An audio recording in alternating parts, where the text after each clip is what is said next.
Bonjour à tous, bonjour à toutes. Comme le berger vient de le dire, moi, mon nom c'est Hubert. Alors, j'ai juste deux témoignages courts. Le premier, c'est me concernant pour les 21 jours. Alors, je venais à l'église, mais je n'avais pas envie de prier. Je n'avais pas envie d'être...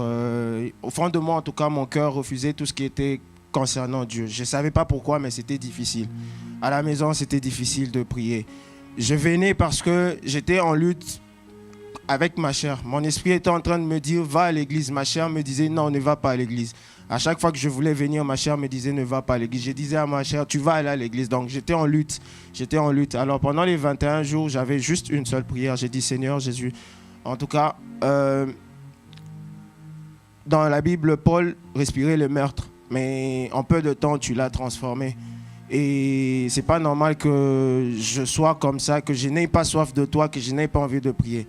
Alors, pendant que je venais dans les 21 jours, je priais, mais c'était quand même lourd. C'était lourd, mais je voulais m'exposer. Je voulais vraiment m'exposer et je m'attendais à ce que le Seigneur fasse quelque chose. Alors, la nuit où on a passé ici, j'avais qu'une seule prière. Je disais, Seigneur, mais j'ai vu dans la Bible que Job a lutté toute la nuit. Et pour avoir sa bénédiction, il fallait qu'une côte soit brisée. Alors, moi aussi, je suis venu en ce lieu. Et si tu dois briser quelque chose, tu dois briser. Mais je ne peux pas sortir le matin. Je ne peux pas sortir tel que je suis venu. Je ne peux pas sortir sans ta soif, sans avoir envie de prier, sans vouloir te connaître encore plus. Alors, je rends grâce à Dieu, en tout cas, pendant les 21 jours, surtout pendant les 12 heures qu'on a passées. J'ai reçu un feu, j'ai reçu une soif qui, en tout cas, qui est en train de déborder à chaque instant. Et je bénis Dieu pour ça. Le deuxième témoignage, c'est à propos d'un frère avec qui je travaille. Et dès lorsqu'on a commencé à parler de l'évangélisation, au travail, tu dois évangéliser. Alors je demandais, Seigneur, qui je dois évangéliser? Alors le Seigneur me l'avait montré, mais ce n'était pas facile. On discutait, mais ce n'était pas facile.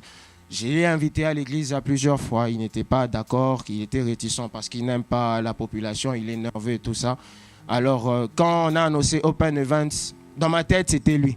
C'était lui, je dis que je veux l'inviter. Et souvent, quand j'étais en train de prier aussi, quand on priait pour les âmes, le Seigneur me mettait son nom à cœur. Donc, j'étais en train d'intercéder, Seigneur, tu dois faire quelque chose pour lui, tu dois faire quelque chose. Parce que je retrouvais un peu ma jeunesse en lui, parce qu'on avait eu des discussions que le Seigneur m'avait mis dans le cœur quand j'ai prié. Quand on a tenu la discussion, c'était la même chose. Donc, je disais au Seigneur de le toucher. Et c'est comme ça que, quand je l'ai invité à Open Events hier, il était réticent, il m'a posé plusieurs questions. Est-ce qu'on prie? Est-ce qu'on va me demander si je prie? Est-ce qu'on va me demander mon nom? Je n'aime pas ce genre de choses. Alors, le Seigneur m'avait accordé la grâce de lui dire des mots qui vont lui donner confiance afin de pouvoir être là au Open Events. Alors, hier, on était là. Au moment qu'on était en train de prier, parce que je lui avais dit qu'on n'allait pas prier, juste adorer. Alors, quand il s'est vu que les gens étaient en train de prier, il se voyait un peu dans un milieu où il n'était pas à l'aise. Alors, je l'ai observé au moment où je priais. Moi, au fond de moi, je bouillonnais déjà de feu, mais je ne pouvais pas directement bouillonner en le voyant un peu refroidi. Je me dis qu'il ne sera pas affecté, il ne sera pas touché. Donc, je dois un peu suivre son rythme.